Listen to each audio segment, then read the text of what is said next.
After the call for Order 66 was given to all clone troopers of the Republic, Anakin Skywalker was sent to the Jedi Temple to begin the slaughter of all of the Jedi inside during Operation Nightfall, where he shredded through Jedi Masters, Padawans, and of course, the younglings. At the moment Anakin and his clone troopers began to march on the temple, Plo Koon's niece, Shar Kun, was inside and witnessed Anakin's destruction. After seeing this, Shar Kun vowed to become Palpatine's apprentice instead of Anakin. But why did she do this? Let's find out. So before we get into this dark story, make sure you're subscribed for more awesome Star Wars lore content. The story begins with Plo Koon's niece in a dark, traumatic flashback, where she fights alongside her clone troopers at the Battle of Giju and is unfortunately losing many of her men. Her mind then violently snaps to another flashback, where she is speaking to her uncle Plo Koon on their homeworld of Doran, awesomely without his mask. Her flashback then turns to her uncle's horrid death in the skies of Cato Nemoidia, before again turning to a chilling memory of Anakin's face, with his Sith eyes glaring deep into her soul. Shar Kun is being flooded with chaotic memories and emotions, all out of order. Following this, Shar Kun then realizes that she must put all of these memories back in order and give them context in order to regain her strength and resolve. This again rushes the same memories through her head, but this time she can clearly remember all of the events and what happens in them. Her memories then begin playing over in her mind once again, this time however in order, from the moment she was brought to the Jedi Order. Shar Kun begins speaking to her uncle on their home planet, and she very quickly realizes that because the two of them were so strong in the Force, they shared an unusually intense telepathic bond. Without even having to say a word, Shar Kun knew that as soon as Plo arrived at her house, he was there to take her to the Jedi Order for training. Following this, she remembers her time training with the other younglings at the Jedi Temple under Master Yoda, before eventually being taken on by an Ithorian master. During the Stark Hyperspace War, Shar Kun was able to telepathically communicate with her uncle from far across the galaxy and convey Plo Koon's distant thoughts to the Jedi Council, saving his life. Later on, Shar Kun becomes a Jedi Knight herself, where she eventually takes on a Padawan of her own named Baylis Arkin. Arkin too had a natural affinity for telepathy, so their relationship came naturally, and they even became great friends over their time training together. Tragically, as the war raged on, Shar Kun lost her Padawan on the planet Giju during the war, along with every single one of her clone troopers, filling her with pain and regret for fighting in such a useless battle in such a pointless war. From this point forward, she vows to never fight in another war for the Jedi Order ever again. As she remembers this line, she is ripped out of her flashback to the present, where she is trading blows with Darth Vader, swinging her emerald green lightsaber with rage and fury.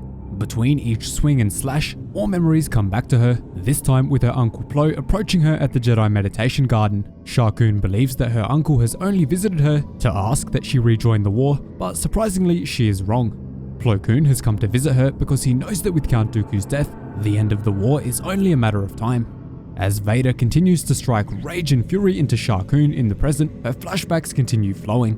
Plo then tells his young niece that there is something she can do to contribute to the war without fighting. Plo then tells her Count Dooku said as this war started that someone close to the hierarchy of the Republic is the Sith Lord.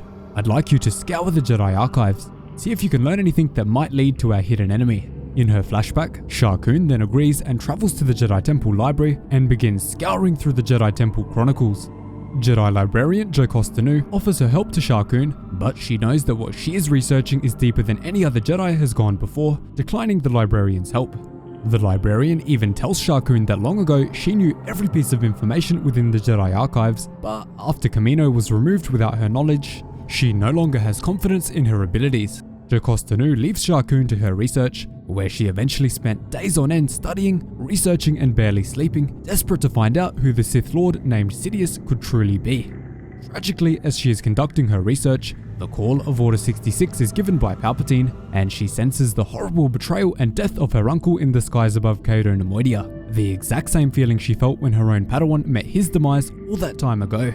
Not long after this, smoke began to fill the vast halls of the Jedi Temple, seeping into the Jedi research area, before chilling screams rang through the entire temple. Shar Kun immediately stands up, absolutely terrified at what she might find, vowing to stop the pain, suffering and screaming coming from around the temple. As she tramples through the halls of the temple, she is absolutely shocked and also confused to see the clone troopers of Anakin Skywalker's 501st inside. She thinks to herself, clone troopers, this deep in the temple? Not permitted. How? Why? The moment this thought finishes, the clone troopers point their weapons at the young Jedi and immediately open fire, but she responds by igniting her lightsabers and ferociously fighting to save her life. This sadly reminds her of when she lost her own troopers back on Giju, but this time she was the one taking their lives, for a reason she had not yet discovered. After killing the 501st troopers, Sha Kun rushes through the halls of the temple, blocking, deflecting and dodging any fire that comes her way, knowing that she must retreat and get to safety. As she is running through the chaos-filled temple, her vision is filled with something that she could not even comprehend. Anakin Skywalker is powering his way through the temple, slaughtering every Jedi he sees.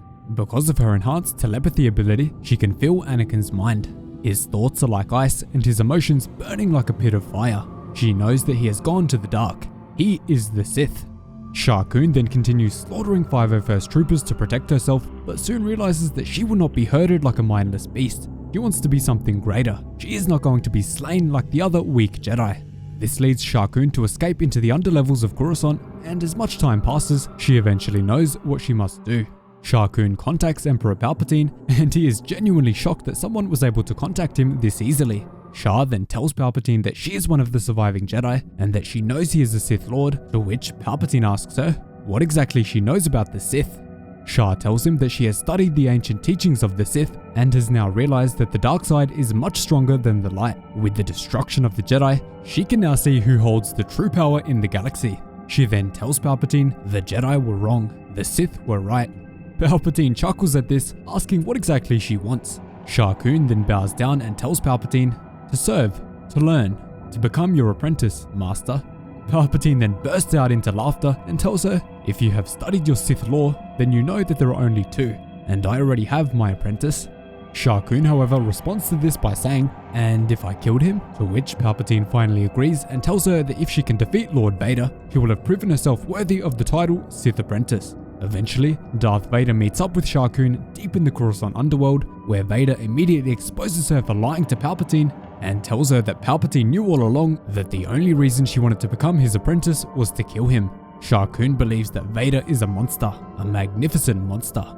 Immediately, Sha Kun removes her robes and calls Anakin killer of younglings, betrayer of friends, and destroyer of the Jedi.